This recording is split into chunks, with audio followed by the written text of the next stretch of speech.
vinashaya च दुष्कृतं धर्म संस्थापनार्थाय संभवामि युगे युगे. In the grand tapestry of Mahabharat, the tale of the unsung hero Barbarik stands as a beacon of selflessness and devotion. His unwavering commitment to righteousness, his willingness to sacrifice even his own life for the greater good, and his profound realization of the omnipresence of divinity within every aspect of existence, including the chaos of war, inspire us to reflect on our own values and actions. Let's embark on this fascinating journey through the legends of Barbarik.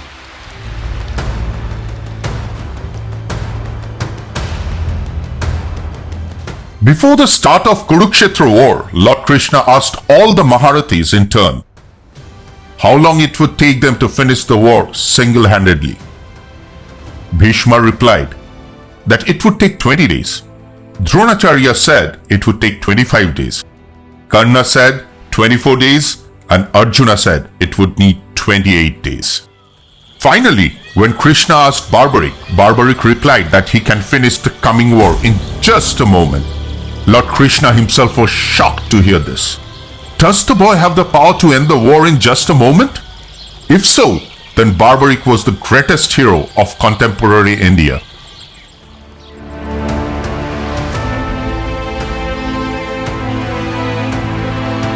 Who is Barbarik?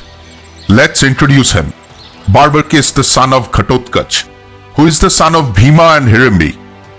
Ahilavati got married to Ghatotkacha and Barbarik was born. Barbarik was taught martial arts by his mother Ahilavati. She also instilled kindness in his son's heart. Barbarik is not mentioned in Vedavyas Mahabharata. In mythology, we find his presence in Skanda Purana and various other versions of Mahabharata and folktales. In South India, Barbarik is identified as a cursed demon. Again, in Rajasthan, he is worshipped as Khatushyam. Grandmother Hirimbi continued to impart religious and spiritual knowledge to Barbarik from his childhood. Barbarik one day asked Hirimbi, Grandmother, what is the easiest way to get salvation? Hirimbi said, If you die at the hands of Lord Krishna, only then will you attain moksha or salvation. Then he started worshipping Siddhimata, in turn Mahadeva, to become strong in divine weapons. Satisfied with his efforts, Siddhimata gave him 3 strange arrows. The first arrow marks all the enemy. The second arrow marks the respective fighters who will be protected. And the third arrow destroys all targeted enemies. Because of these 3 arrows, Barbarik became invincible.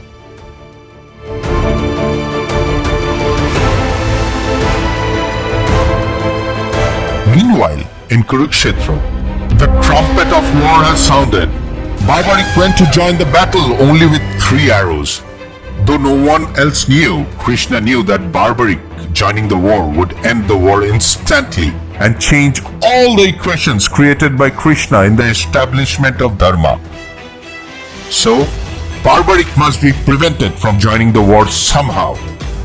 Krishna then disguised himself as a Brahmin and appeared in front of Barbarik, who was going towards Kurukshetra.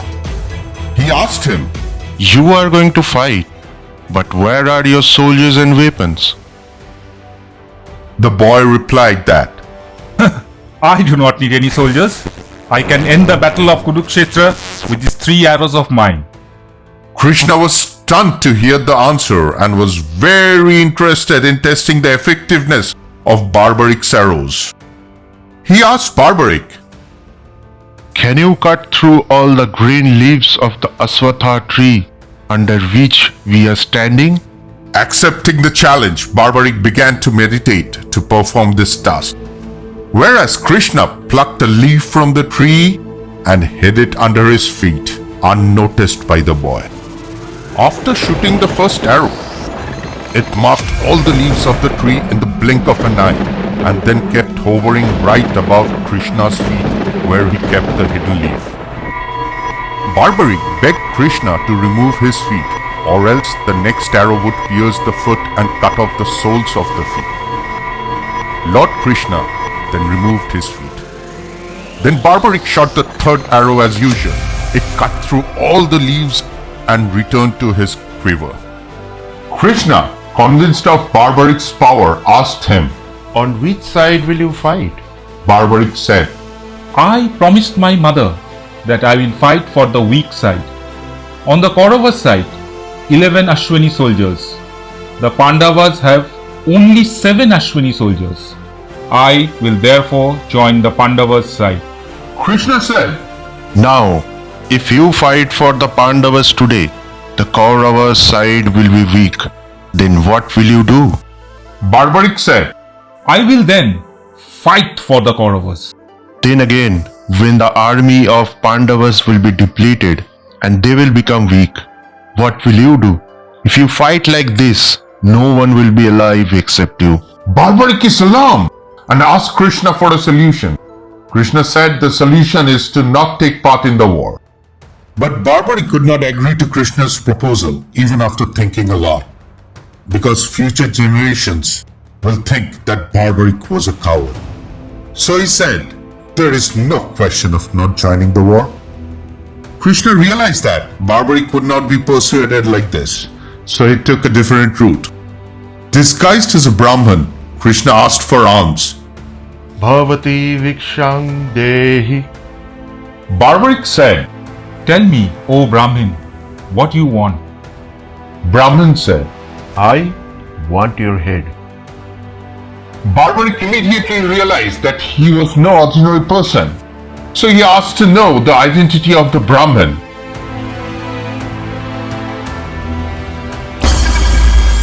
He was overwhelmed and overjoyed hearing about the identity of Krishna.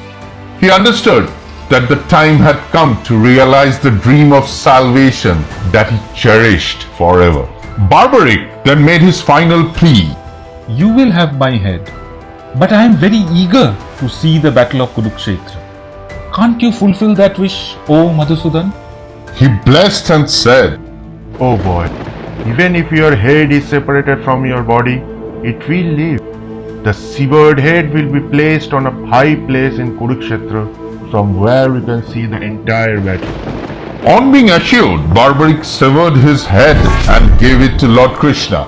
Krishna placed his head on the highest point of Kurukshetra, from where Barbarik watched the entire battle.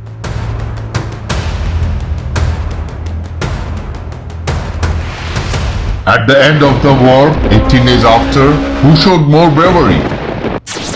Arjuna or Bhima? When everyone was busy arguing about this, Krishna took them near the place where Barbarik's head was placed. They asked Barbarik, since you saw the whole battle, please tell us, who is the greatest hero of this war?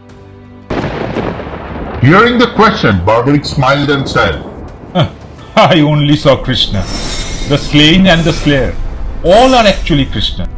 So he is the greatest hero of this war.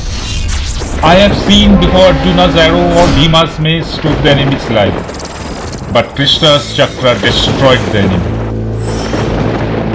In this way, Barbarik explains the essence of the entire Gita very briefly. Lord Krishna was happy and gave him a boon. Taking my place in Kali Yuga, you will subdue evil. People will know you by my name.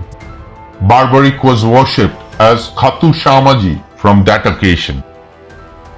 We find a strange similarity between Ekalavya and Barbarik. Both are great heroes.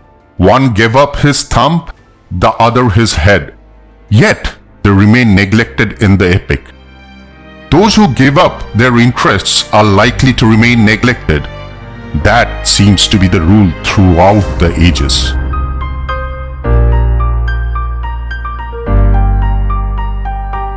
Through Barbarik's story, we are reminded that true heroism lies not just in prowess on the battlefield, but in the depth of one's compassion, the strength of one's convictions, and the humility to recognize the divine hand guiding every moment of our lives.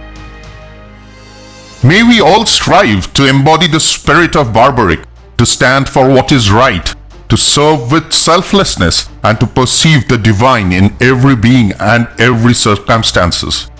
For in doing so, we too can become unsung heroes in the epic saga of humanity.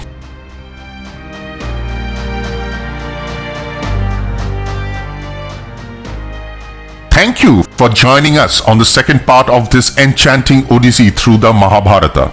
If you found this video captivating, don't forget to like, share and subscribe for notifications for our third part. Until next time, may the echoes of the ancient epics guide you on your journey. Namaste.